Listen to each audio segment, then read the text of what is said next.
Welcome yet another episode of AGRI Extra, part of NAMPO Virtual, and we're talking biosecurity this afternoon. I've got a very extensive panel joining me, both in the studio and remotely. Tilevali Nepfumbada, I pronounced that correct? That's correct, thanks. Head of Regulatory Science at Africa at Bayer. We have also in the studio Dr. Louis Boag. Yeah. Boag, Head of Technical Services South and Sub-Sahara Africa, LANCO. We've got Dr. Gerhard Verdoorn, well-known media personality, operations and stewardship manager at CropLife South Africa. He's patching in remotely. And Professor Koos, Coetzer, Head of Department Veterinary and Tropical Diseases at the University of Pretoria. Welcome, gentlemen. I hope we have a very good conversation this afternoon. Dr. Verdoorn, I want to just start with you. Vertel ons bietjie, wat beteken die konsep biosekuriteit? Hoekom het ons dit nodig en hoe pas ons dit toe in Suid-Afrika? Goeiemôre aan al die kykers en ook ons span hier so. Ek het vandag net vanoggend het ek weer 'n boodskap ontvang deur die WhatsApp wat my laat besef het dat hierdie term van biosekuriteit word heeltemal wanverstaan. Daarom dink ek moet 'n ou net die grondslag skep vir wat dit beteken. Ek gaan uit twee oogpunte praat. Eerste plek uit 'n natuuroogpunt en tweede plek uit 'n landbouoogpunt uit. En beteken die hele konsep van biosekuriteit die volgende plek is die beskerming van die integriteit, die kwaliteit en kwantiteit van eerste plek ons inheemse biodiversiteit, met ander woorde al ons inheemse plante en diere en natuurlik ook die ander goed wat saam met dit gaan. In tweede plek ons voedsel- en veselgewasse en derde plek ons pluimvee en ons lewende hawe. En dit gaan dan daaroor om hierdie entiteite te beskerm binne die politieke grens van Suid-Afrika teen enige invloede van buitekant of van binnekant af. En kom ek gee vir julle 'n voorbeeld daarvan. Ons sit met ernstige porieuse grense waardeur mense baie maklik kan beweeg sonder enige ondersoeke of enige inspeksies en uitplante, troeteldiere, pluimvee, vee, wildsoorte, voedselsoorte soos heuning, speserye, lewende organismes soos mikrobes en virusse en patogene en roofinsekte. Die hele wêreld hardloop vol van wat ingebring word deur eerste plek, kom ons sê maar immigrante of onwettige migrante. In tweede plek deur mense wat net verstaan wat is die kwessies rondom hierdie goed nie. En kom maar ek vir julle een voorbeeld gee van waar dit ons hart slaan, is dat ons beiebedryf in Suid-Afrika is nie baie gesond nie as gevolg van 'n klomp impakte van die chemikalieë. En tweede plek as gevolg van die impakte van vreemde organismes, met ander woorde dat daar virusse en bakterieë in heuning wat nie ordentlik bestraal is nie, en dan as daai heuning vrygestel word, het dit 'n impak op ons inheemse bye en natuurlik op die byeboere, op die bestuivingsdienste wat die byeboere kan lewer vir die landbou. As jy bietjie kyk na 'n plek soos Australië en daar's op die televisiekanale is daar 'n baie goeie program Biosecurity waar hulle wys hoe streng hulle optree met enige invoere van enige lewendige of dooie ding wat biologies van aard is. En by ons vind dit nie plaas nie. Met ander woorde, ons kom agter hier's maatskappye wat begin om mikrobes te verkoop as sogenaamde natuurlike of biologiese plaagdoders. Daar's maatskappye wat werk met virusse in dieselfde storie. Daar's maatskappye wat werk met roofinsekte en entomopatogeniese nematodes wat ingebring word as moontlike beheermeganismes vir ons peste en pla, sonder om daai goeders deur die biodiversiteitskanale te kyk of daai goed nie moontlike impak kan hê op ons plaaslike biodiversiteit nie. En op die ouende dan tref die papaya, die waaier, as jy nou kyk hier waar ek in die Oos-Kaap bly, hoe lyk dit van die kaktusse en die lytjieskaktusse en die platwykaktusse. Dit is waar die term vandaan kom. Met ander woorde, jy moet jou eie inheemse plant en dierryk beskerm en ook jou voedsel en landbou beskerm teen moontlike invloede van buitekant af. En ek seker daarvan dat Professor Koos sal ook later aanheg by hierdie idee, maar dis wat my betref, ons moet verstaan onder biosecurity of dan biosekuriteit. Prof Koos, Koos, terwyl Gerhard nou daarna verwys, kom ons gaan oor na jou toe. Ons het binne die grootveebedryf natuurlik, ons het nog steeds die brucellose probleem, ons het al die seksueel oordraaglike siektes wat ons mee sit, ons het die back and close uitbraak gehad. Ek bedoel, Suid-Afrika is 'n land wat met daadwerklike probleme sit, en dit lyk net nie asof ons dit onder die knie kan kry nie. Wat is u sin van die vordering wat ons maak, en waar is die areas wat ons tekort skiet? Het is baie belangrik om te verstaan dat, soos Gerhard ook gesê het, dat Suid-Afrika en ook die streek baie komplekse diereproduksiestelsels het, wat ons moet self ons eie oplossings kry. So hulle verwys dikwels daarna as die dier-mens-ekosystem interfase, waar die mense, boere, landelike boere, met hulle diere, belangrik vir hulle, in aanraking kom met wilde diere, en ons het die hele spektrum daarvan, en die belangrikste die ons is die buffel, wat een van die groep 5 is, en wat 'n baie belangrike draer is van back and close seer. Al ons buffels, het ons verwys na die SAT 1, 2 en 3 stamme, en dan natuurlik ook theilerioose en brucellose en TB. So hulle is 'n groot bron van siektes waar hulle draers is. So as daar aan kontak is, en ons het 'n baie mooi voorbeeld met al die transplanteerparke, groot beskermingsareas, oorvleesparke met Mozambique, Zambië, Angola ensovoorts, daar's 14 van die parke, en om hierdie parke is dit 'n baie ideale bron van siektes gedra kan word na die Prof Koos, Prof Koos, as ek net vir u gou kan onderbreek, ons tegniese span vra net dat jy bietjie nader aan die mikrofoon sit. Dankie. Hoe is dit nou? Ja. So dit is dan belangrik vir ons, die belangrike punt, die belangrikste sake in enige biosekuriteitsplan is dat jy dit kan uitvoer. Dit moet uitvoerbaar wees. En net soos met COVID-19 het ons gesien dat die beweging van mense en diere, selfs met back and claw, in die COVID moet jy probeer beperk. En vir daai rede is daar beperkings gewees, nasionaal en internasionaal, met die COVID, en so ook met back and claw hier. Jy kan nie net vrylik beweeg met jou diere in die rooi gebied nie. Daar's sperlyne, en waar daar sekere inentings moet gedoen word, is kompleks, en dan ook surveillance, gereelde surveillance, om te kyk wat gaan aan daai gebiede. Maar dit is natuurlijk baie moeilik om te monitor, en met die onlangse uitbraak van back and claw is dan van hierdie diere beweeg na markte toe, en weer van daar na voerkrale toe, na kommersiële boere, en dit is belangrik dat jy 'n goeie veeartsenydiens het om te kan voorsien aan al die behoeftes van beheer van back and claw in hierdie geval, wat 'n baie belangrike internasionale siekte is. So die eerste groot stap is om beweging te beperk, dan krities is dat jy vinnige diagnose kan maak.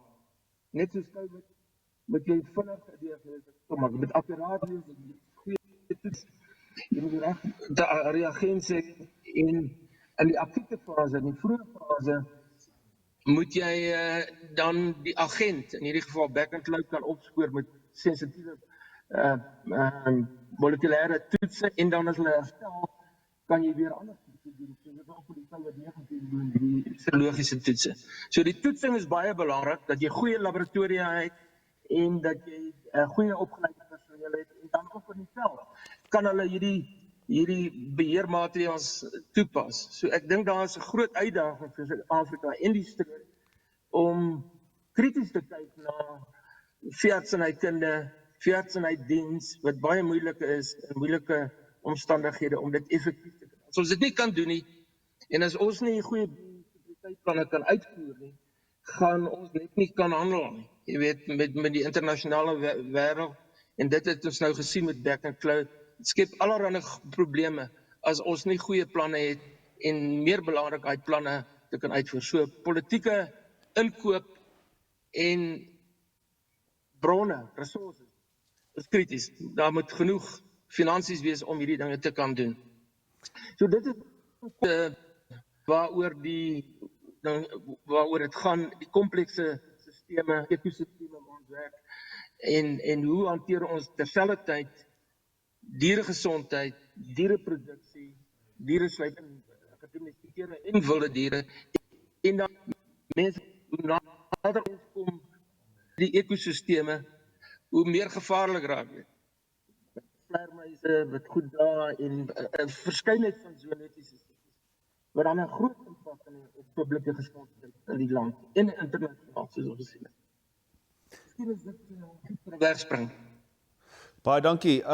Ja, ek dink enigiemand wat onduidelik nog that is uncertainty about what we're talking about, just think about COVID, because that was a biosecurity situation that we had to deal with.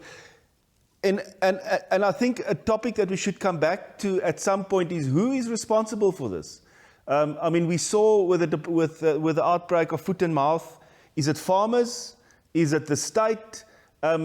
And once we've decided who's responsible, we also need to be realistic about the capacity of these people. I mean, if you look at Namibia, the farmers are patrolling the red line areas, not the state. So I want to get back to that in a minute.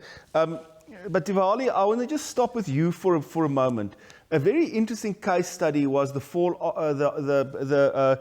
armyworm problems that we had. Sporadically, there's still outbreaks, but there we saw how quickly one can actually get a product, a control product registered if one has to. This has always been a problem. Companies complain that they do application and they wait for years for the proper okay to come through. Why was it the case with the fall armyworm that we managed to get it done so quickly? And what is the problem here? Thanks, Chris. I think luckily I used to work for the state before I rejoined Bayer in October last year. So I spent almost a decade in the Department of Agriculture. So you'll be able to tell us. So I was part of the system. Look, I must say we were very proud of what we did in collaboration with CropLife, Grain SA, and other grower groups. What we did when fall armyworm sort of visited us, we put up a system to do emergency registrations. We didn't do that as a state alone. We did that in collaboration with the manufacturers and also in collaboration with the growers. So what we did is we put up a system that companies could follow when they lodged the applications, right? Bear in mind that this pest didn't just come from the skies, so it came from somewhere. And if we look at the countries where we suspected it came from, we could learn from them. What is it that they did to control the pest? What type of products did they have in those countries? So largely what we did was to look at, do we have this pest in South America? Do we have this pest in America? And what type of pesticides or plant protection products are they using over there? And then from there we could profile the active ingredients or products that we already have in South Africa that are used in maize that could be used to kill fall armyworm. So what we did was to just go to our list of products that are already approved in the country. That gave us a clue in terms of the risk of those particular products because already farmers were using them for other pests. It's not like we introduced new products to control that particular pest. It's products that were already approved in the country. So what we did was companies could submit data that they have from other countries. And that data enabled us to make sort of preliminary decision to say, look, if this fall armyworm spreads in South Africa and starts attacking maize or soybean or any other crop like vegetables, so obviously if we use these products, because they've been tested elsewhere, the formulations are the same, so we placed our big bet on them to say we will be able to kill fall armyworm. And then what we did is to grant companies the so-called emergency registrations. Why do we do that? We granted them emergency registrations because the data was not conclusive under South African conditions. But we had preliminary data coming from somewhere. And in that way, then farmers started having tools in their toolbox to control this pest. That's why it became sporadic, because we placed a lot of tools. On the other hand, you must remember that South Africa, or maize farmers in South Africa, they also grow biotech maize with BTG. We saw anecdotal evidence that in farms, where they were using this particular technology, the damage was less compared to farms where they were using conventional maize. So immediately we knew that because of the technologies that are already adopted in the country, technologies that are available in the company that I work for now, we could see that it was helping farmers in a big way to be able to control the spread of fall armyworm. So let me come back to the issue of why does it take so long to approve products. Firstly, it's capacity issues. Look, in South Africa, registration or approval of plant protection products is not the sole mandate of the Department of Agriculture, Land Reform and Rural Development only. It also involves participation by the Department of Health, together with other departments. So there's a lot of consultative work that has to happen, because the Department of Health will look at dietary risk, whereas the Department of Agriculture is the sole custodian of approval of these products. So the way it works is companies will lodge their dossiers with the Department of Agriculture first, and then they will do the evaluation first, and making sure that all the data that is required is there in the dossier. And then from there, they will make a preliminary decision. But let me stop there. What are the steps that are involved before companies could lodge the application? It's a lengthy process. So companies will spend almost about 10 years developing and polishing the product, right? And it's not an easy process, because a product is not designed for the South African market only. It's designed to be used globally. Otherwise, companies like Bayer would not make money if we just develop a product for the South African market. So we have to make sure that the product we develop has to pass the scrutiny of all major regulatory agencies all over the world, including the likes of the US EPA, US Environmental Protection Agency, the European Food Safety Authority, and elsewhere, so that at least we can be able to have the so-called global approvals all over the place. So it takes a lot of efforts, because there are regulatory requirements that are different all over the place. Sure. And there are different crops. Obviously, as a company, we'll target the so-called major crops, right? Because at the end of the day, we're not doing it for free. We would also want to recover our expenses, right? So yeah, it is a 10-year process before we may put up a dossier, and then that dossier will be forwarded to the Department of Agriculture. And it takes a lot of investments. I mean, we're talking about $300 million investment that is done over a period of 10 years. But bearing in mind that in the market we could protect our patent for 20 years, we have to get in quickly and make money. Sure. Right, before other guys could come in with generic products. So it is a lengthy process. But coming back to why it takes too long, look, I think we could largely look at the capacity we have in the country. If we have got an agency type of a system, it may speed up the situation, right? But we need to be realistic and compare South Africa to other major economies or similar economies like Brazil. It takes about 5 to 10 years in Brazil to approve a product. In South Africa, it could also take maximum sometimes 5 years, which is unacceptable, because some of these products are already assessed somewhere. So the risk is already known. But this is my point. How do we compare to other countries? I mean, do we compare? I mean, you're comparing to Brazil. So Brazil is also a developing economy. Yep. So if you compare us to Brazil and you compare us to America, how do we compare? Does it take longer? I mean, are we in par? I think it takes a bit longer there. In Brazil? In Brazil and America. But because, let's take America for an example. If the dossier has already passed scrutiny in America, why should it take more than 5 years here? Or why should it take more than 10 years here? Do you get what I'm trying to say? I do get what I'm saying is, our work should be cut in half. Exactly. Right? That we already know the risk that has been assessed elsewhere. So when it comes here, our scientists should be able to ascertain the risk much quicker, because we are not the first country to approve this. Because a lot of the quite often you'll find that we are number 5, number 6. Exactly. So Gerhard, you tell us, in your experience, why is it taking exceptionally long in South Africa? We hear the anecdotal evidence. Is it as bad as we think? And how do we compare to the rest of the world? And if it's bad, what's the problem? I think it's not as good as it should be. Maybe one should not say it's so bad. It is not as good as it should be. And what Chilivale said, very important. I think what we do in South Africa, I'm talking about from the state and the government perspective, we're doing an overkill. There is no point from my side as a toxicologist to do a local toxicological evaluation of a drug. if that work was already done and screened in, for example, North America or the European Food Safety Association. Remember now that the EPA has got thousands of people working for them. So when they pass something, they've done a very thorough evaluation of that particular compound's toxicology. When you talk about the European Food Safety Association, we talk about what I would like to call the most critical of all the regulatory bodies in the world.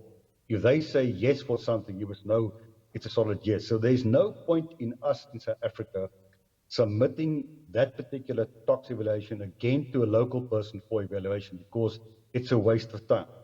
If you look around the world, the principle for registering an agricultural remedy or a pesticide, which is the word we use globally, should be, first of all, to ensure the safety for people, and secondly, the safety for the environment.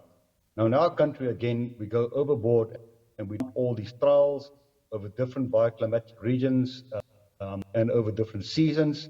And in many cases, that might be total overkill because if you think about certain pests and diseases would only occur in one area, and it becomes quite a mission for an applicant to explain to the Department of Agriculture that it is not possible to test them in 3 different bioclimatic regions. If you think about, for example, some of the herbicides we use species, that invasive species might occur in an area covering nothing more than 20 square kilometers. So how on earth can you now try and demand it must be done somewhere else? So I think somewhere the lack of logical thinking behind the regulatory process in South Africa.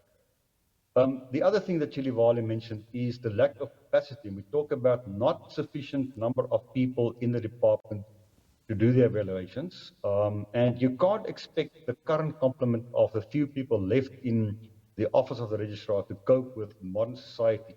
If we think back 10, 20 years ago, there were more than 3 times or 4 times the people available to do dossier evaluations. Meanwhile, agriculture in the country has exploded with many more farmers. We talk about more commercial farmers, more small farmers with a bigger demand for pesticides and a growing market for that. So there's not enough capacity. And what we find frustrating from an industry perspective is the total disconnect between different state entities. So there's, for example, when you submit your dossier, it must go from agriculture, the Department of Health must do the MRL listing, and luckily now it seems to be coming to the fore, but we battled with that for years. And there are virtually no toxicologists with state. So how can the state then do toxicological evaluations if they don't have the local people? There becomes a fight between industry and our society and then the state on all these types of things. But it comes back to the fact that we're doing an overkill. And maybe in many of the cases, we can just simply adopt the tox evaluations that were done in other countries, especially in the Northern Hemisphere. And secondly, we can extrapolate the data for the efficacy that was done in other countries. If that country, for example, you think about the Western Cape and parts of California, it's the same sort of climate, it's the same sort of agriculture. So there is no point in going to do all the trial work over again. So we need a lot more pragmatism in our regulatory department than we currently have in the country. And my appeal, and Chilivale will know, I need to see that we have a totally new and revised act, because the act is older than anyone in the audience, and the act doesn't serve our modern agricultural society anymore. It is a huge hiccup. And we find out when we work with serious cases like the Palmer amaranth, which is a big problem for the maize farmers. We have the banana bunchy top virus, we've got the Asiatic fruit fly, we've got pathogens coming in, and the department simply cannot cope with all the applications for emergencies, for example, and then for the normal applications with the few staff left. And that leaves us as an agricultural sector with a lack of tools, and it leaves our farmers at a serious disadvantage for competing with countries like Brazil and America and whoever else for the export of our produce.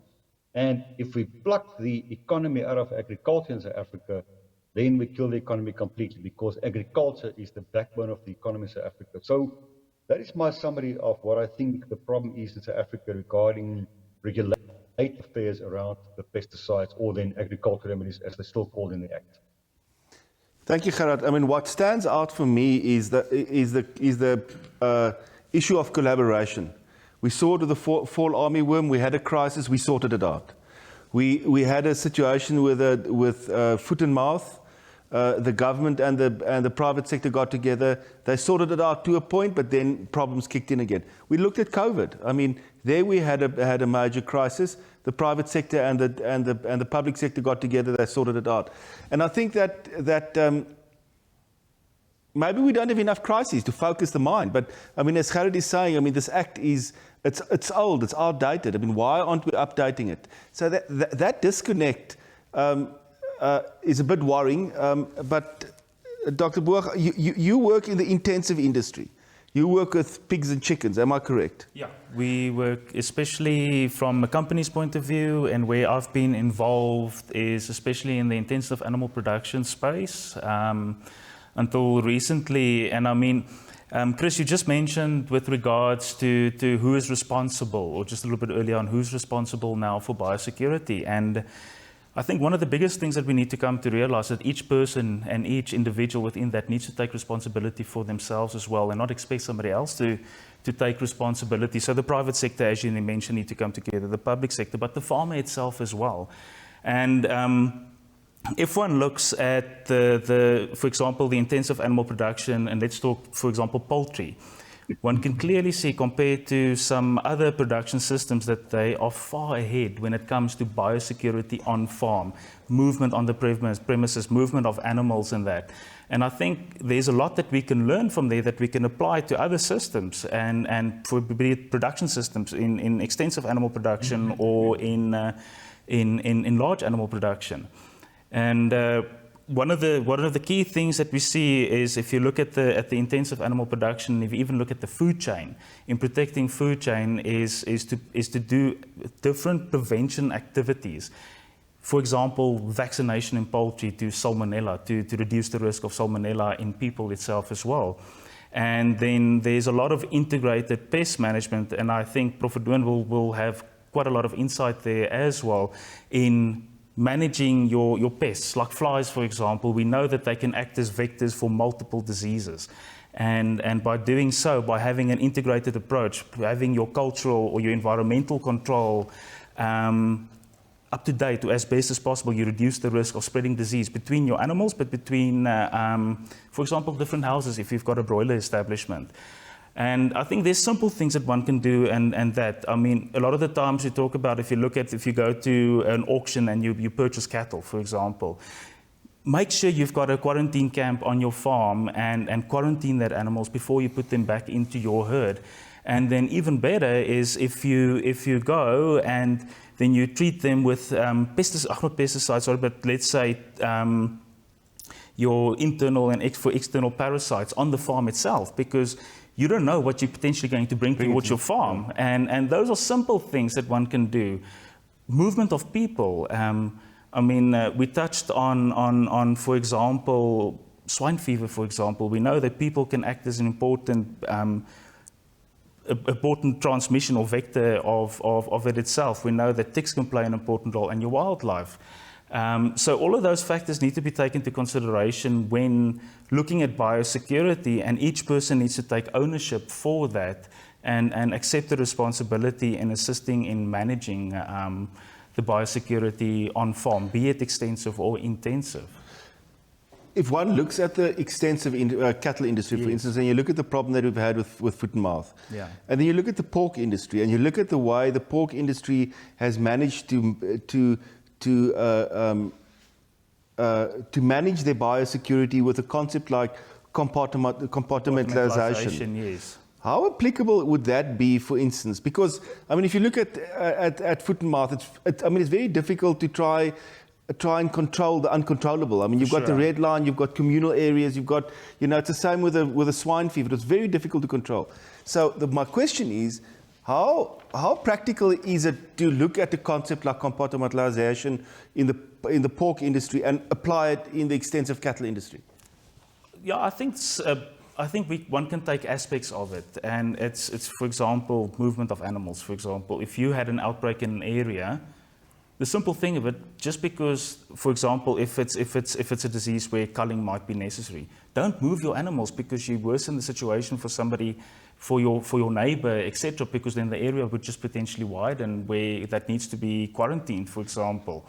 One of the other things, if you think of compartmentalization, I mean, I believe personally it's a lot easier in an intensive as you manage, because you're managing, for example, in pigs, you're managing them in houses, and you can compartmentalize your growers, for example, from your breeder herd, etc., where that might be challenging. But I think a simple way of thinking of it in extensive is looking at veld management, for example, and how you manage your cattle and your movement of cattle between your different camps, to look at a way of potentially limiting exposure and risk if there is an issue. So if I can go back to you, Prof. Coetzer, take something like brucellosis. Every month we get those maps from Doc Fafa and them about the outbreaks of diseases. And we all know where the big brucellosis problem areas are up in the north. I mean, we've been talking about this for years. Why aren't we getting stuff like brucellosis under control? What is preventing us from sorting this problem out? Well, there's only one way to sort it out, and it's to vaccinate at the right time. You know, there are vaccines, strain 19, where you need to vaccinate all your young animals. And then buying animals in from different places, you know, animals that have not been tested and that are not clean, and that's can infect your entire herd, and that way cause severe losses for you. There are also Brucella strains in our wildlife. So the interface that I have been mentioning is that there are pertinent diseases that are carried by wildlife that cross into domestic animals. In that context, foot and mouth and African swine fever are good examples. But then there are also domestic pathogens that are in domestic animals, like cattle. Brucellosis is one that cross into the wildlife, and the same with tuberculosis. So tuberculosis, for example, in the Kruger National Park in the south, but actually in most part of the park, they are infected with Mycobacterium bovis, the cattle TB organism. So it's good veterinary inspections, cooperation of the farmers, cooperation of the industries, veterinary services, and then also obviously the research institutions for the diagnostics, because it's progressing very fast. These days, they are very sensitive and very good molecular tests. You don't have to isolate the virus or an organism. You can do PCR or sequencing techniques to characterize the agents. So I think it's a lack of cooperation between the different industries. The private sector, particularly related to foot and mouth disease. Now, the private sector, the government has come together and address sensitive trade issues to overcome that because of foot and mouth disease. Gerhard, if I can just go to you for a moment, what role does the human psyche play? I mean, I saw research that the Australians did about about herbicide resistance, and the way farmers apply herbicide resistance and their perceptions about herbicide applications, and how that plays a role in worsening the problem of herbicide resistance. I mean, die siege van boere en die siege van verbruikers, wat 'n rol speel dit in biosekuriteit?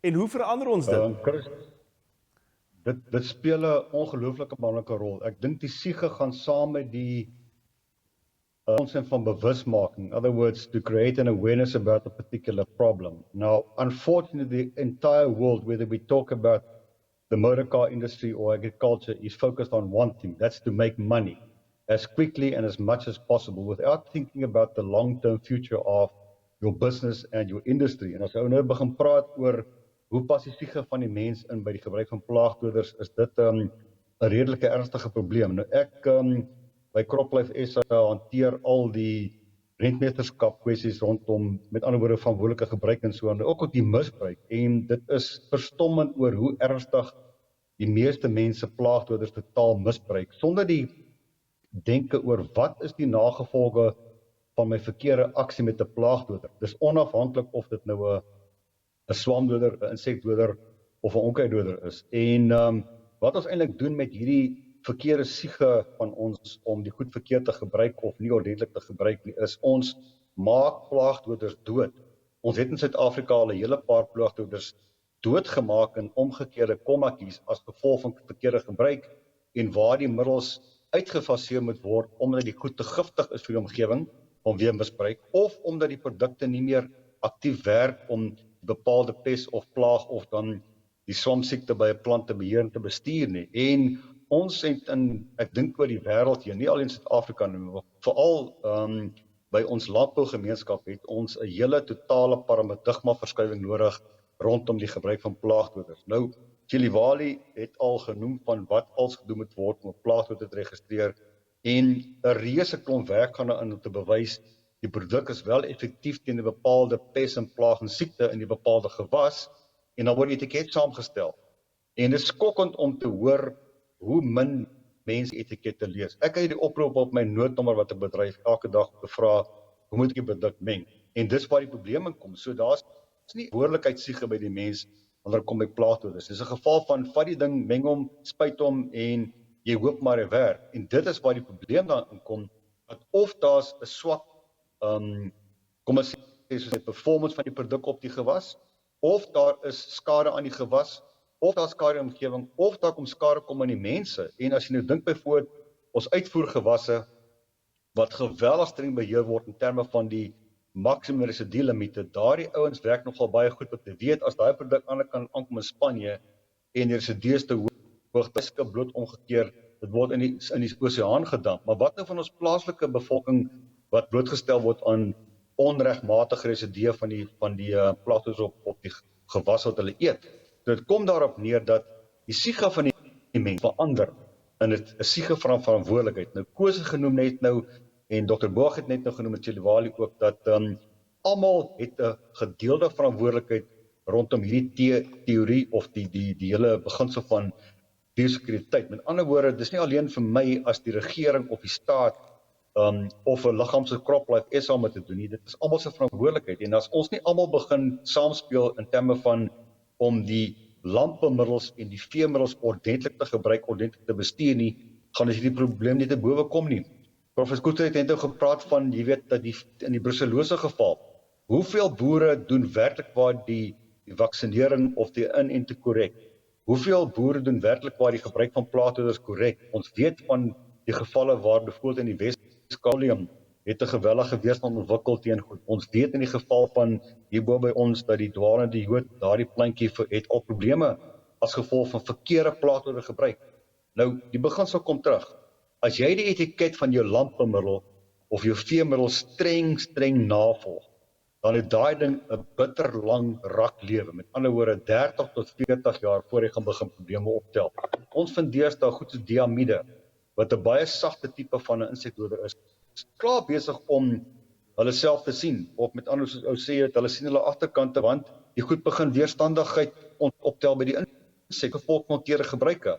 En dit kom daarop neer dat die aanbevelings is baie keer totaal verkeerd, die verkope is oormatig en verkeerd, en die gebruik daarvan is verkeerd. Gemeenskap, of dit nou die boer homself is, en of dit die gewasadviseur gaan wees, en of die gebruiker is, almal moet terugkom en begin besef, ons het 'n gedeelde verantwoordelikheid om ons inheemse diversiteit te beskerm, en ons gewasse te beskerm, en ons vee en pluimvee te beskerm, deur enige produk wat aanbeveel word of gebruik word om daai goed te laat voortgaan en te produseer, of kos te produseer, moet streng vir ons etikette gebruik word, te gaan ons hierdie goed verloor, en ons maak ons diere dood, en ons maak die inheemse diversiteit is ook dood. Maar,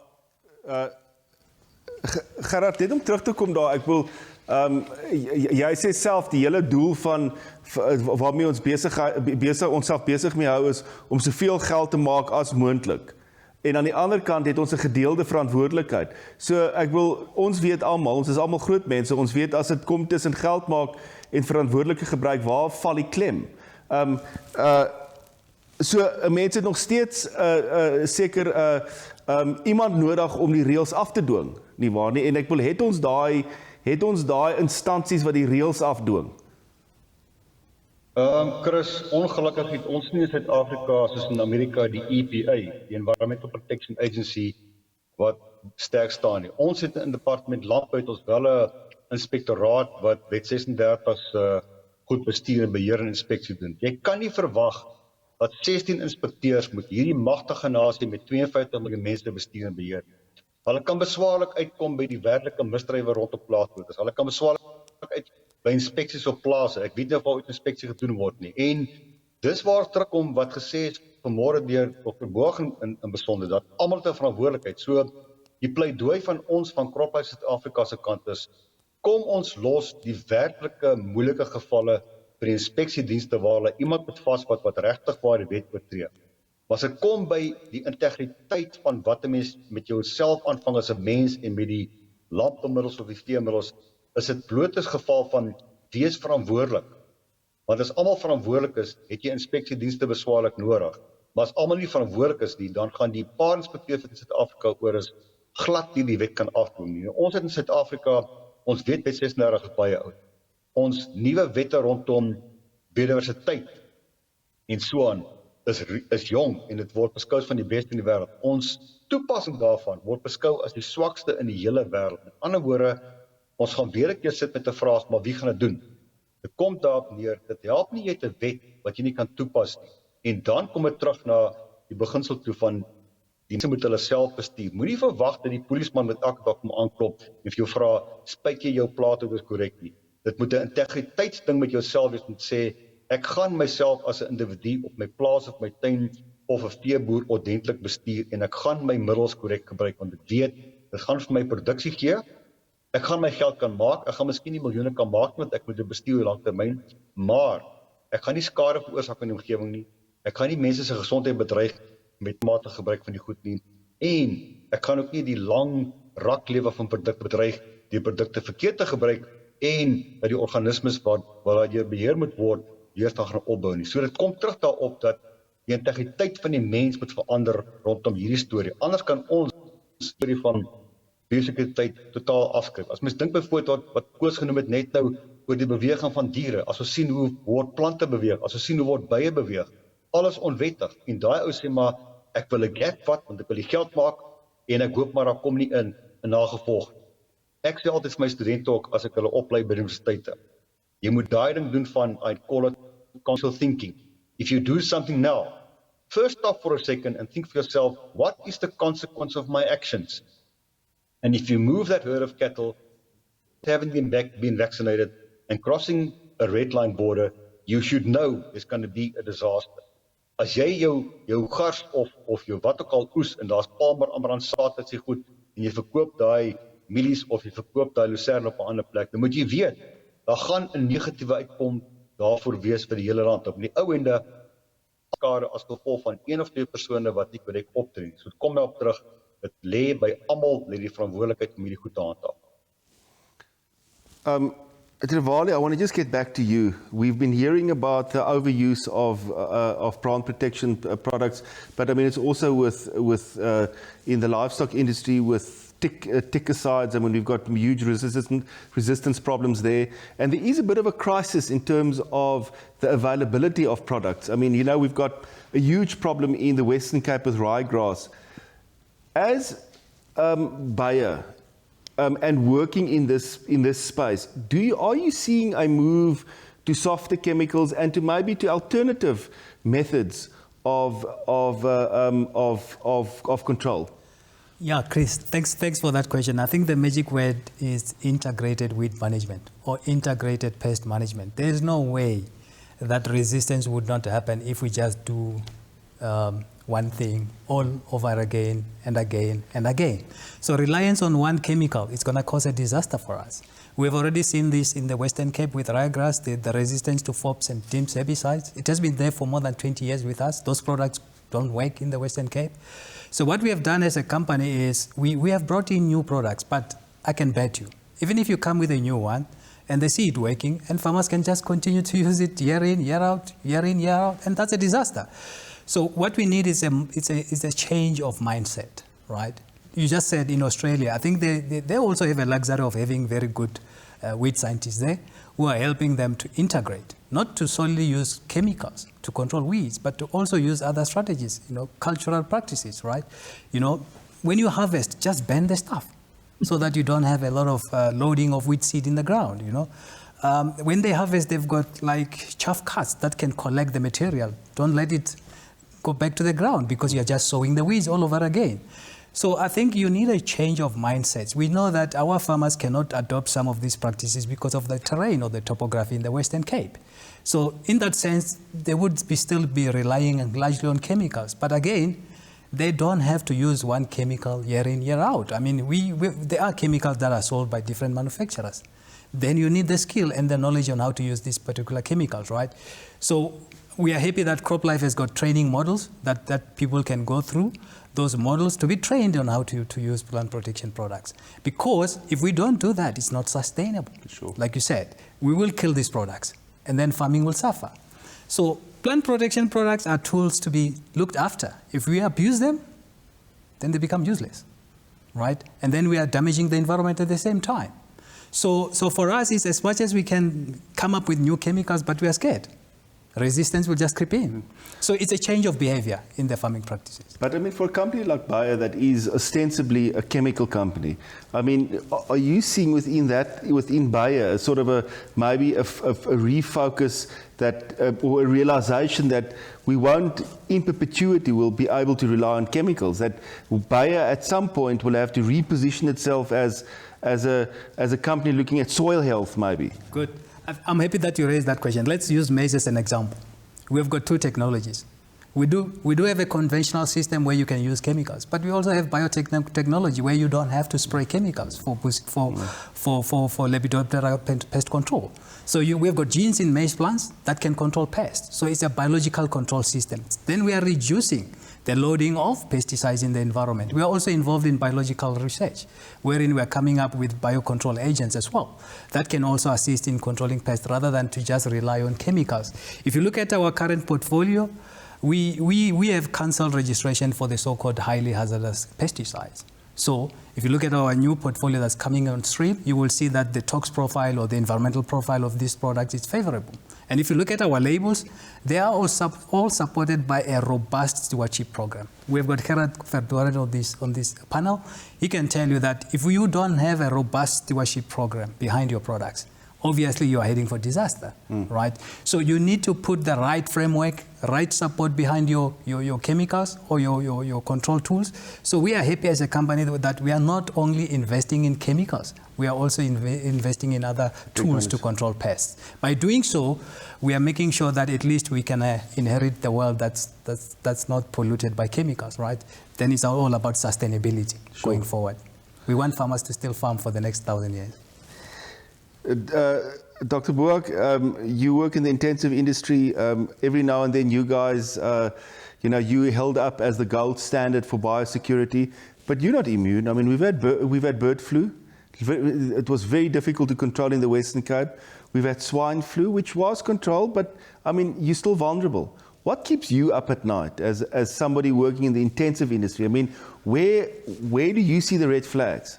So one of the things I would say from an intensive animal production and all of that is, and I sort of want to link with sustainability with regards to chemicals, and let's talk about antimicrobials that you have, is that we know that antimicrobial resistance is quite prevalent with a lot of chemicals, be it with internal parasites. I mean, even speaking more extensively towards sheep, if you think of wireworm, if you think of in your intensive side, one would say definitely with your antimicrobials that are used and resistance is up and coming more and more, and there's a lot of pressure from consumers in looking at alternative ways.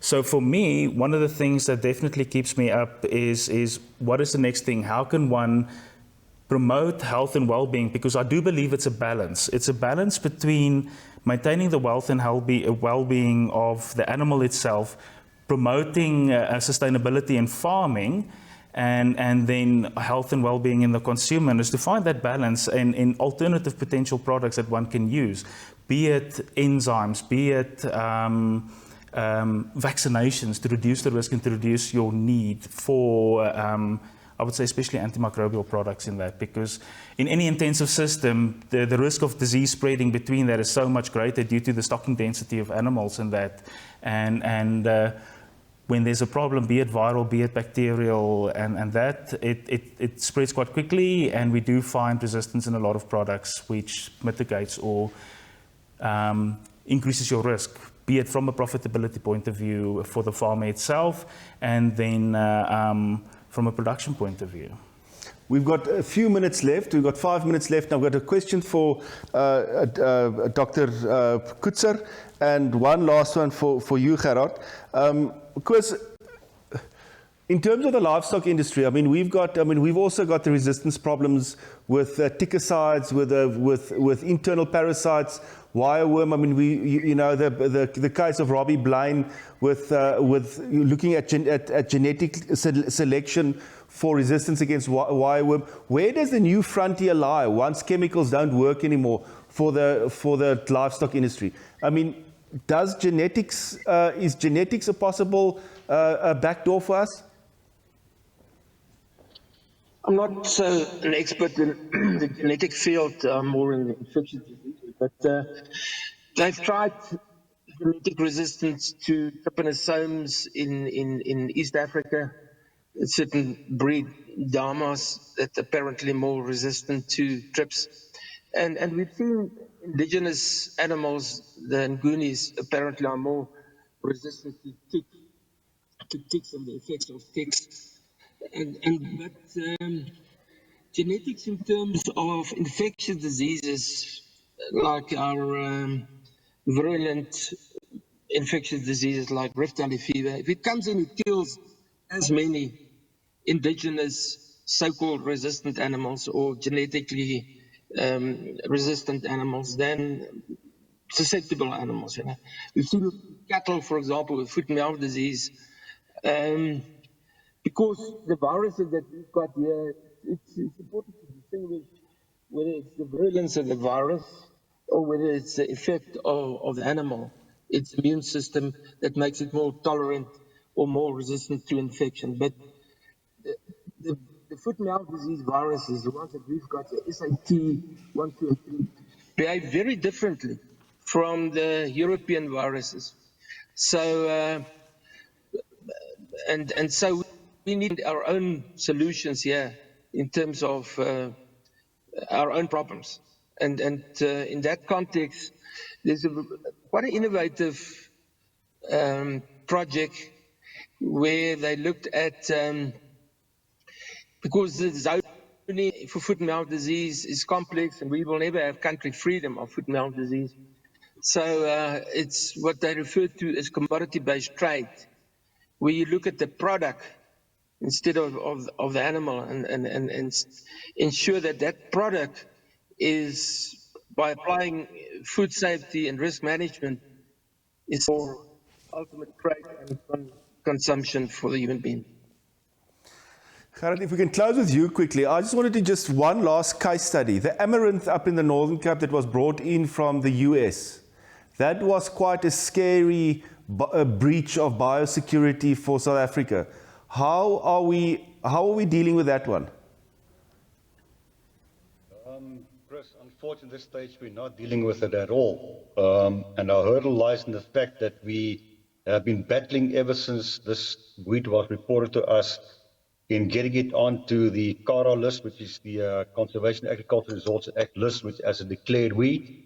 So we don't have any tools in legislation to quarantine the area and to prevent the movement of that out of the current area. And as far as we know, it is slowly but surely spreading. So again, the citizenry, in other words, Crop South Africa, together with our resistance committee, which work on weeds and grain SA, everybody was very keen to do the right thing, but we battle to get the state to come up with regulation to quarantine the particular weed, and therefore we don't have a tool to quarantine it, and we don't have any proper mechanism to take it on and to wipe it out completely. So that's coming back to what I said earlier on in my discussion.